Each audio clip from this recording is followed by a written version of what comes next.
Ongietorriak Buktegiren elkarrizkateara, literatur elkarrizketa kronologikoak.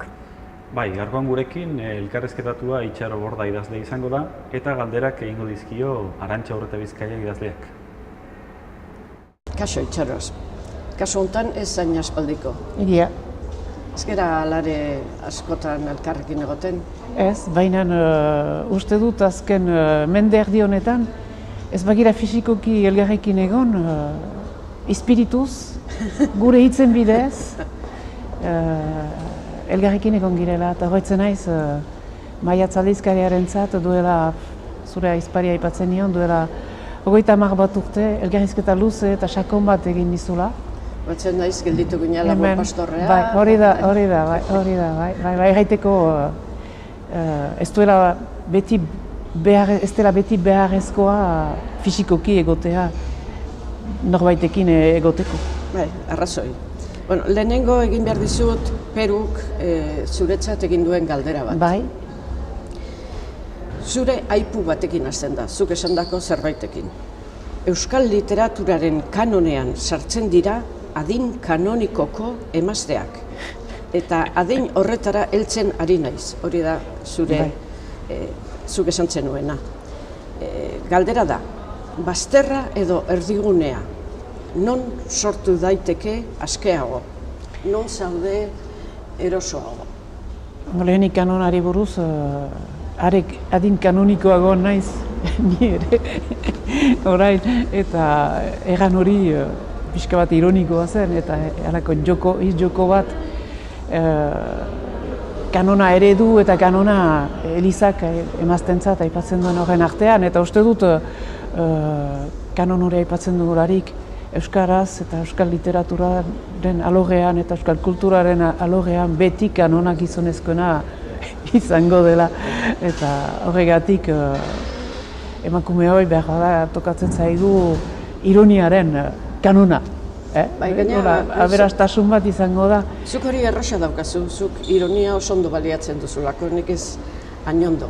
Baina tira, gauza erdi elkarrizketa ortodoxo bat egiteko, hasiko gara hasieratik. Nola bururatu zitzaizun zuri maiatzekoekin harremanetan jartzea. Adibidez, nire kasuan, Ramon Saizar Vitoria izan zen erakarri ninduena euskal letren mundu honetara. Zure kasuan nola sortu zen hori? Maiatzen proiektuaren sortzailetan nintzen, Luizia Etxezarretarekin batera, 80 batean, beraz ez da atzokoa. Eta ikusten ginuen iparraldean idazleak bazirela, baina ez zutela plazarik beren tekstuen publikatzeko. Gure herria aldizkaria desagertua zen zenbait urte lehenago, eta hegoaldean ez ginuen sarrerarik. Eta beraz gure filosofia zen, ez bat digute egin dezagun gohaurek, geronek egin dezagun, eta hola sortu zen Maiatz, eta azkenean proiektu horrek oraindik irauten du, eta beti funtzionatzen du orduko helburuekin, hau da idazlentzat, ezagun ala ez ezagun, hasi berri ala idazle kanoniko, kakotxen artean, horientzat liku bat izatea, eta liburuentzat ere, argitaretxe bat ere badugu, eta egan nahi dut... Utsi dazu kazetariaren egiten. Bai, egizu kazetariaren. Ez nola heldu zinen Maiatzera. Zuek sortu zenuten Maiatz, baina mundu horretara, letren mundu horretara nola heldu zinen? Bazuen aspaldi jadanik idazten nuela. Hasi niz, 14 urtetan publikatzen, herria, astekarian.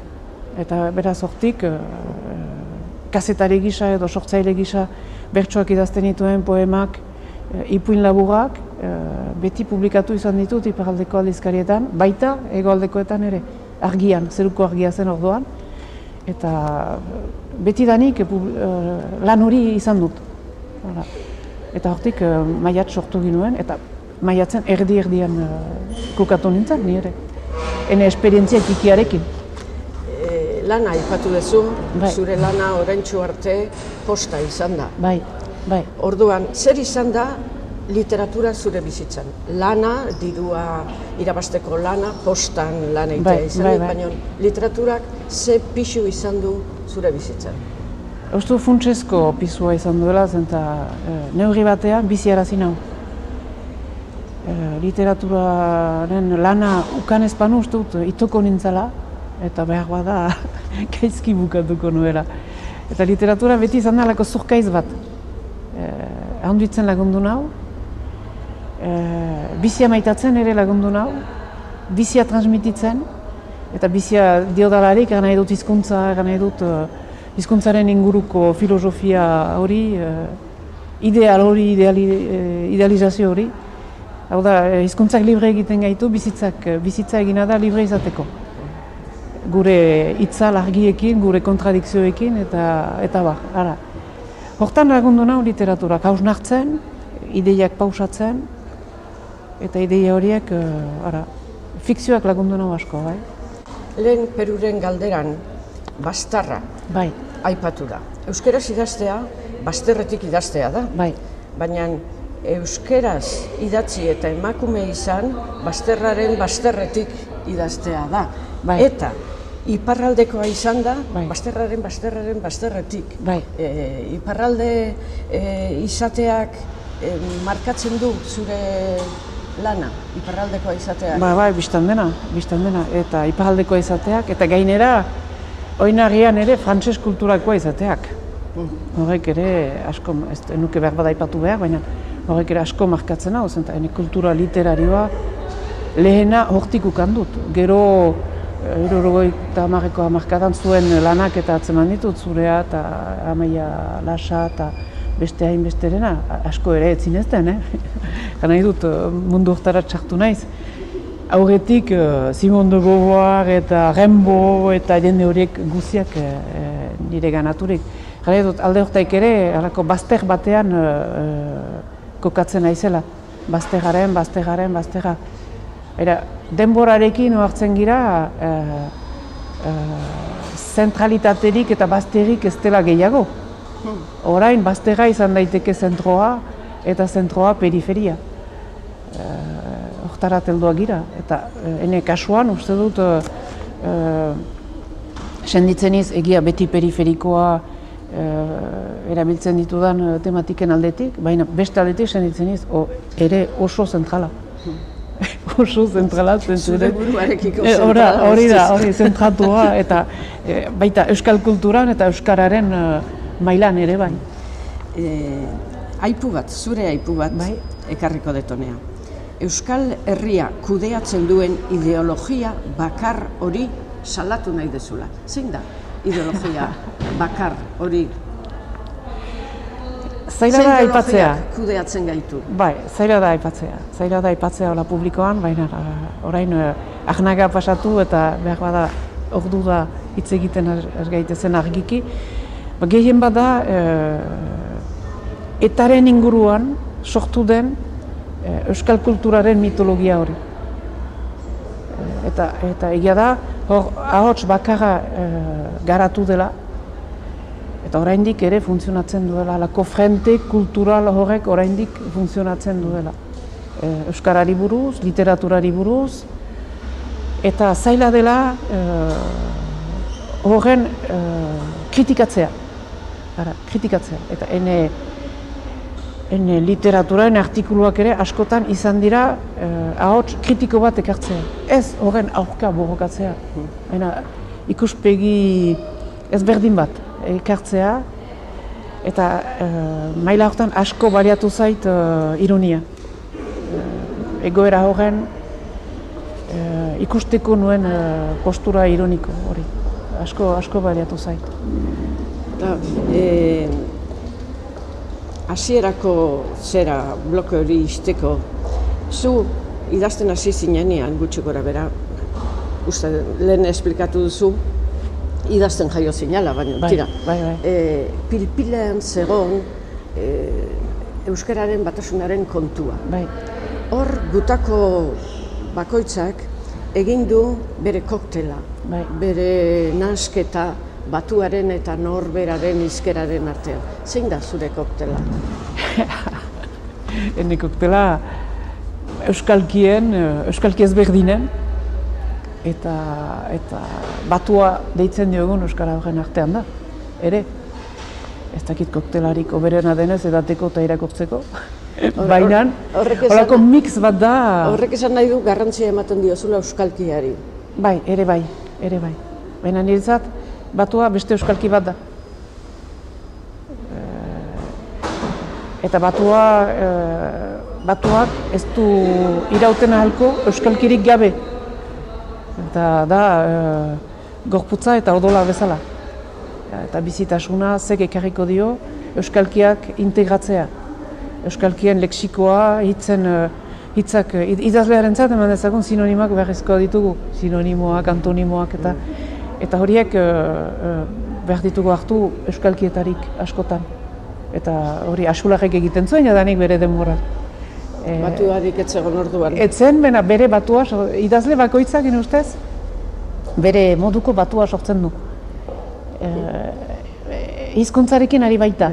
Gero bada beste batu funtzional bat, kazetaritzan, telebistan, batzuetan, telebistan ere askotan jendeak eta egileak beren euskalkian mintzo dira, herri txiki ikusten badugu, askotan bi pagadi eta zugaitz, biak beren euskalkian mintzo dira. Eta beraz, horako mix bat bada, ere sozietatean, idazlearentzat ezberdina da, idazlearen materia da batua, deitzen duguna, eta batuaren haskurri diren euskalkiak. Enetzat hori da. Egia da, jadanik banuela batu bat, eta iparraldeko batua. Mende bat lehenago sortua zena. Eta Gipuzkoan bazinuten batu bat ere sortua zena bilintxez geroztik. Eta Bizkaian bazuten Txominagirren ondorioz sortu batu mota bat ere. Beraz, batu horien artean beste batu bat, amankomuna sortu da. Eta idazlearentzat tresna bat gehiago da.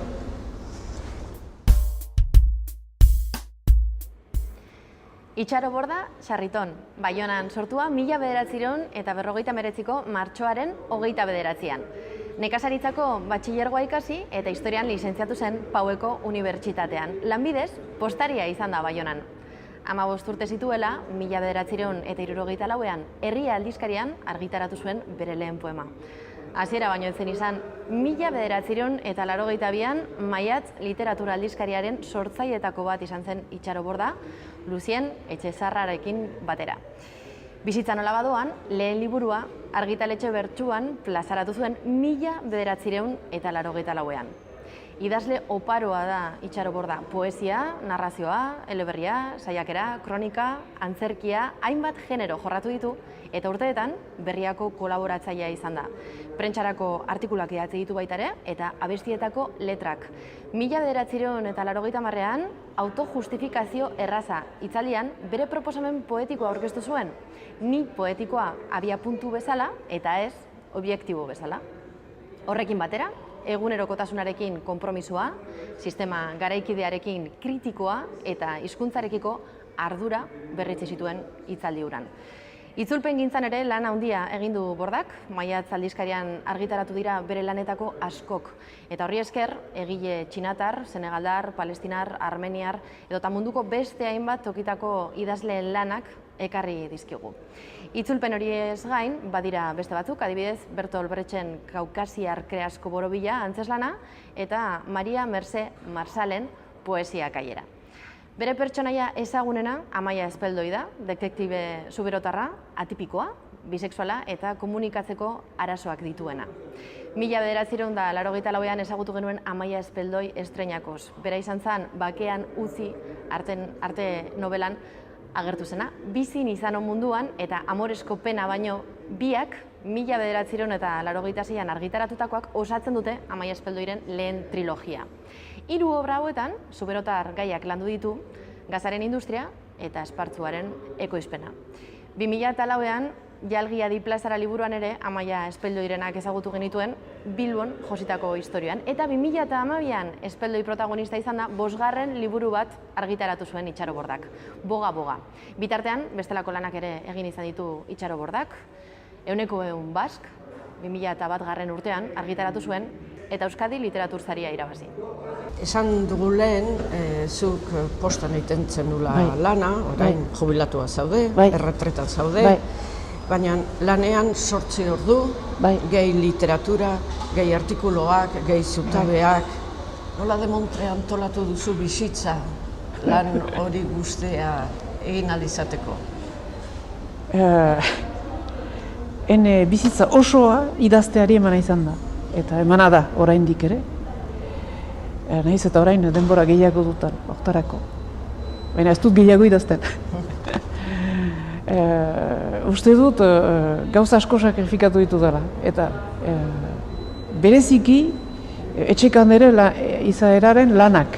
Hau da, etxeka jabiketa eta hau erabat paso egin dut. Egia da amatasunari ez dio dela paso egin. Baina, hori ere, literarioki, pentsatua izan da, sartu da, ene bizitza literarioaren baitan. Eta horrek eman daut, idazteko, kemen jaidura tema hori. Eta idazteko sortuan nintzen, eta idazteko bizi izan naiz, eta idazteko hilgo naiz.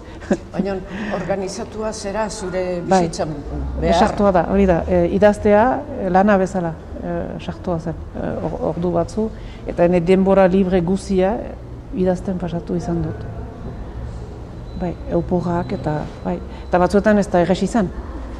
Eta batzuetan sego naiz, ene liburuetan senditzen dela, holako, eman dezagun egun batez, banituen 2 ordu libre, bestean horren erdi bat, eta senditzen da nola, nik senditzen dut bederen nola egin dituzten gauzak olako mozturekin eta impresionista moduan puntuak eginez eta irakurri dut nunbait zure lanak, zure lan literarioak ez besteak, zure lan literarioak gehiago duela autobiografia kolektibotik, personaletik, baino. Gehiago dala tribuaren, herriaren, gizartearen hautza zure bizipen personala baino. Ados zaude horrekin? Bai, ados niz. Nahiz eta bizipen pertsonalak ere batzutan sartu ditudan. Eta bereziki sartu ditut Amaia Espeldoi sailean, ene detektibaren sailortan. Baina egia da, bai, pixka bat kristaua izan niz. Ene bizitzak ez du muntarik, ez du baliorik. Ene bizitzak balio du jendarte kolektiboaren bizitzaren baitan. Eta beraz, eta hasieratik izan da, horren lekukotasuna idazten dut. Hor hartzen ditudan esperientziak eta ene bizitzan postari izaiteak ekarri dizkit biografia osoak. Lekukotasun horiek denak batzuetan sartu ditut, lanean ezagutu pertsonaiak eta sartu ditut ene nobeletan. Nahi bainuen, momentu eme batean ezagutzen dituen istorioak sartu nahi nituen ene nobeletan. Fikzioan sartu. Eta zergatik ez ahazteko.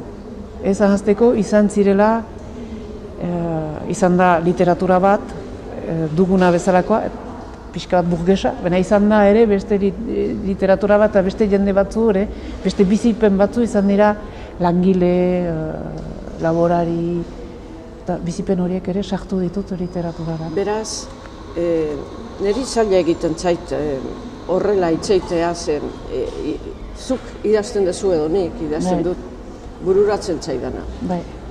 Baina gero, egindako lan horri buruzko begirada kanpotik dator, eta kanpotik ikusten dana ez da barrutik ikusten dana. Baina tira, iruditzen zaitzuk hausnarketa gehiago daukazula nik baino literaturari berari buruz. Orduan, gaiei dagokienez, nun uste duzu dagola zure lanean fokoa jarria?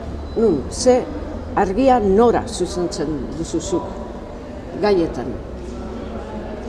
Fokoa jartzen dut, hori, Gizartean... bai, mena, lehen esan ez goi duzuna- mailakoa. Bai. Ez dut ezagutzen, ez dut Euskal Burgesiarekin eta ez dut harremanik, ez dut ezagutzen. Edo behin saiatu naiz alako urgentz bezala, larrialdiak, telesaila bezalako zerbait asmatzen euskaraz, ospitale, klinika, mediku eta alako harremanak sortzea, bera ez dut lortu. Aldiz, hobekio lortzen dut, kako txartean, deitzen dugun jendarte aguntare. Den bizipenak, horren inguruko gertakariak, lekukotasunak literaturara pasatzen. Hori bai, eta hori da helburuetarik bat. Behe mailako, ez dakit behe mailakoa denez, baina jendarte aguntaren baitako burbuila bizitasun ez ikusi hori, invisible hori, eta hor sartzen dira emazteak ere, eta emakumeen eta feminismoaren gaia hor sartzen da, generoarena, orokorki. Hori, literaturarat ematea, ekartzea, eta agian ikusgarri egitea. Emakumeak aipatu dituzu orain, lehen ere aipatu duzu hasiera batean ez erdi aroan, baizik eta orain dela berrogeita bat urte, oso emakume gutxi ginela. Bai. Nola ikusten duzu orain bilakaera hori? Nola ikusten duzu gaur emakumeen papera gure literaturan? Bostut, alde hortaik, urratsa handia eman dela. Eta ateratzen diren liburuen kopuruen arabera, gure herri inguruetako literaturaren baitan den emazte idazle kopuru berdinerat heltzen ari girela. Emakume idazle asko bada, gero eta gehiago.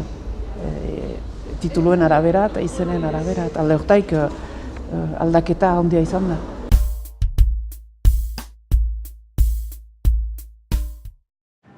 Normalean irakurle, zu aurke frogatu ahal izan duzunez, bazkitzaren ahoskatzeak bi ondorio baditu. Lehena, irriño trufaria, gorakoia, lurra larruari sobera lotua daukanaren ahalkearen ikurra. Bigarrena aldiz, haserre gorria, minoritate, beti kanpotik etorria, ekile baten bekaizkeria, izpiritu ertxikeria, burugabekeria, bortizkeria, atzerakoikeria etengabe salatzearren. Bi jarrera horien erdian, planeta honetako kideen gisa jendeki bizitzirek ez geneukala argi zegoen, edo zein ordutan estereotipo finkoei moldatzea eskatzen zitzaigulako. Artzain moduko basa ona edo goi mailako terrorista trebea.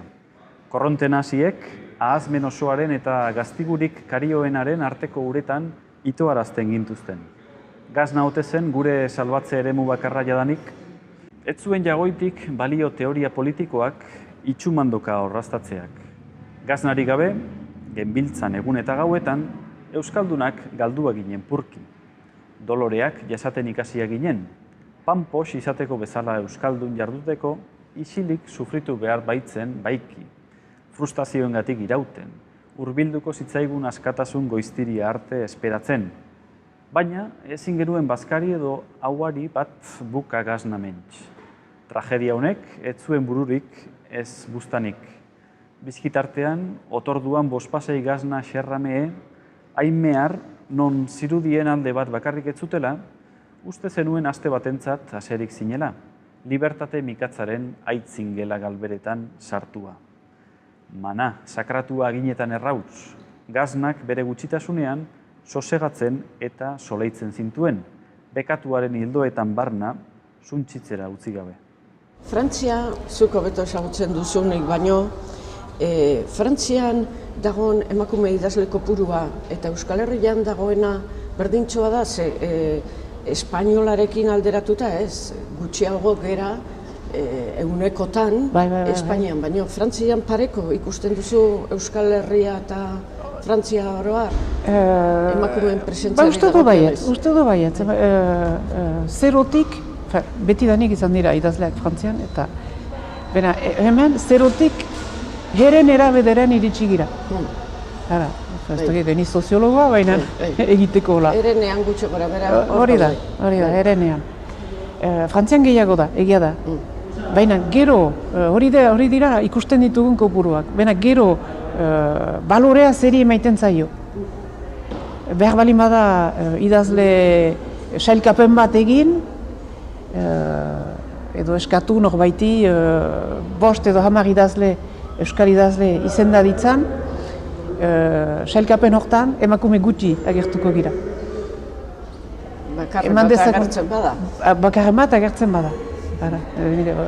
Azkiten du ene optimismoa gutxi. Baina egia da, eman dezagun 5 idazle liburua egin zelarik, 5 horietan bihi bat etzen txartu.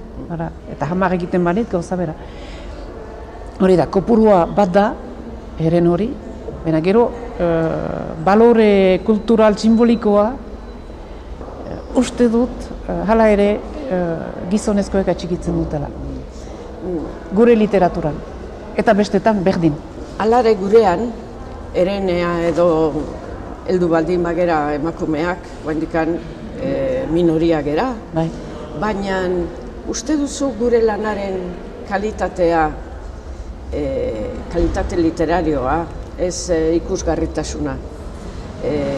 Gizonen pareko dala edo aipatzen diran 5 idazle horiek gu zutenei baino gehiago dira. Normalean berginuk esinetxi 5 idazle horiek zutenei baino gehiago direla. Sistemak hortarat eramaiten gaitu. Baina funtsean eta irakurtzen badira horien liburuak edo, gure liburuak edo, belaunaldi, neska idazle belaunaldi berdin liburuak, uste balio,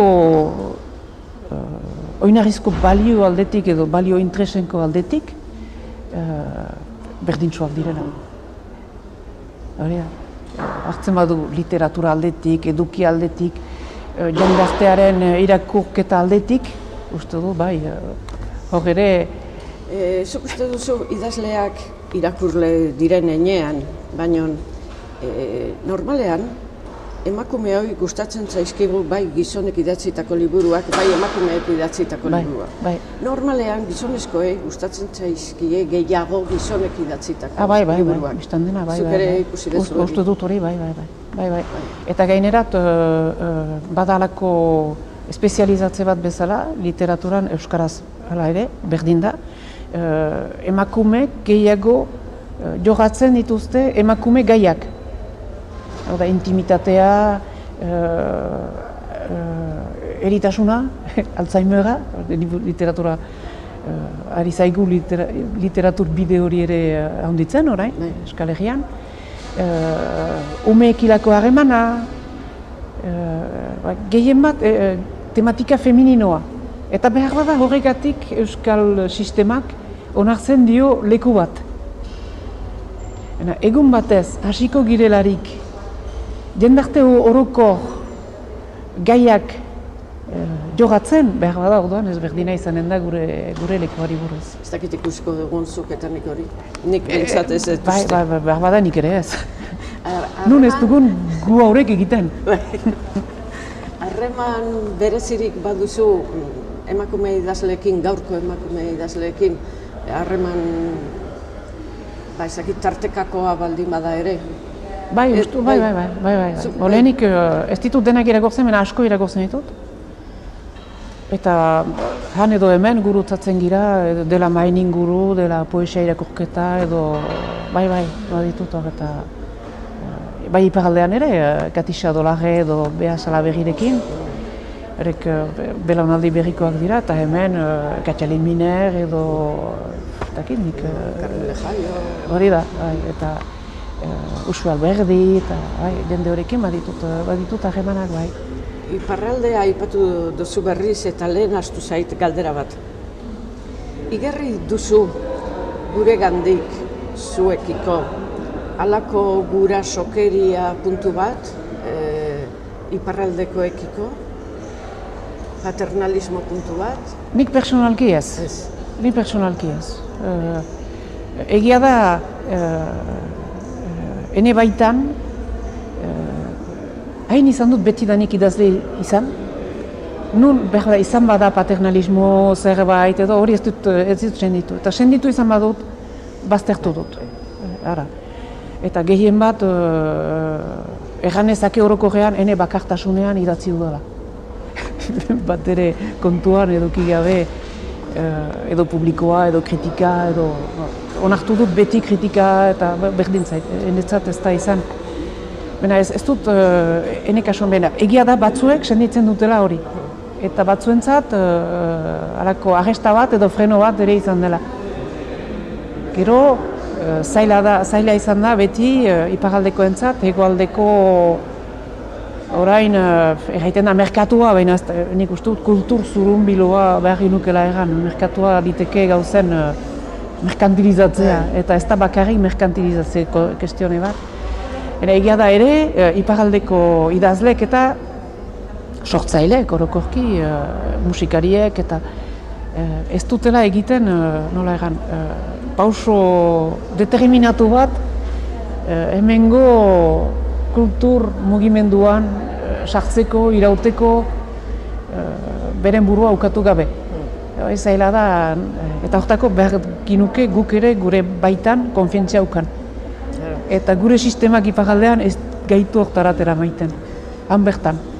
Merkatua, ez da bakarri merkatua, baina tira, irakurleak, entzuleak edozein gaitan, gehiago daude goaldean iparraldean baino. Bai. Horrela da. Horrela da, bai. Kontu bada, ze jarrera daukagun guk horrekiko, baina kopururik handina.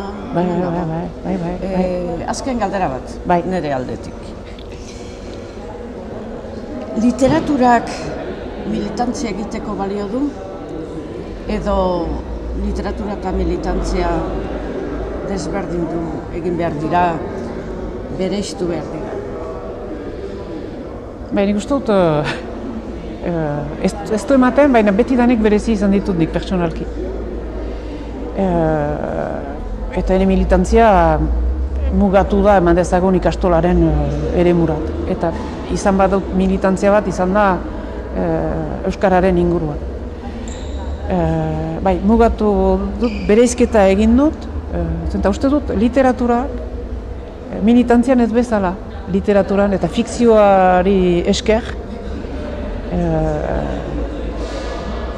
aburu guziak onartzen dituela, eta sartu behar ditugula denak. Ez dugu idazten ahal bakarrik eman dezagun abertzalentzat. Hori, literatura sail hori badugu, publiko abertzale batentzat idazten duena. Baina orokorrean euskararentzat eta literaturarentzat onuragarriago da fikzioaren baliabide guziak erabiltzea. Hau da, abertzale ikusponduak, abertzale ez direnak, kakotxen artean etxaienak ere, euskara onartzen ez dutenen aburuak denak sartzen baditugu, literatura aberatsago dela eta literaturaren honetan dela. Orduan, iruditzen zaizu begirada mugatu egia daukagula, gizartaren esparru zehatz bati begiratzen diogula? Batzuetan bai. Baina ere, nik ulertzen dut. Idazten da euskaraz irakurtzen duenarentzat. Eta ez da mirakuilurik, euskaraz dakiena euskaldun izatearen kontzientzia duena da. Hoi da, gure xedera, gure trampa edo gure sugeak bere buztana hortan hausikitzen. Arantxa, mire esker galdera horien guziengatik. Laster, elkarrizketatuko dut Arantxa Iturbe. Ezagutzen duzu Arantxa Iturbe? Ezagutzen dut personalki, ezagutzen dut bere lana, eta nire nagusi, nire jefa ere izan da bolara batean, eta ondo egiten da lana berarekin, nire kasuan bintzat argi izan duelako beti zer nahi duen. Eta zure nagusiak ez badu argi, zure gandik zer nahi duen, zaila egiten da lana, eta Arantxa oso garbia izan da zentzu horretan. Eta behar baduzu Arantxarentzat egin diezaiodan galde baten egin dizaioket. Bai, beti pentsatu dut hau galdetu behar neola, eta ez dio sekula galdetu. Berak kontatu zidan, txikitatik izan nahi zuela idazle, beretzat hori amets bat bezala, zala. Galdetu nahi nioke, ia idazle den honetan ikusi duena, nola alderatzen den amets horrekin. Errealitatea eta ametsura zertan duten antza eta zertan ez. Ea lortu duen bere ametsetako idazlea Bai. errealitatean eta orain izatea. Edo agian hobea lortu du ametsa baino, hori ere gerta diteke. Misteri hori argituko dugu, laster, Hurrengoan. eta zure galdera eginen diot. Mire esker, Arantxa. Arantxa Horreta Bizkaiak eta Itxaro Bordak hasiera eman diote elkarrizkateari. Onaino lehenengo saioa. Katearekin jarraitzeko hurrengo elkarrizketan galderak Itxaro Bordak egingo dizkio Arantxa Iturbe idazleari. Eta gogoratu, saio honetatik galdera bat ekarriko dugula hurrengo saiora baita ere, baina hori hurrengo astean ikusiko duzue booktegi.eus webgunean.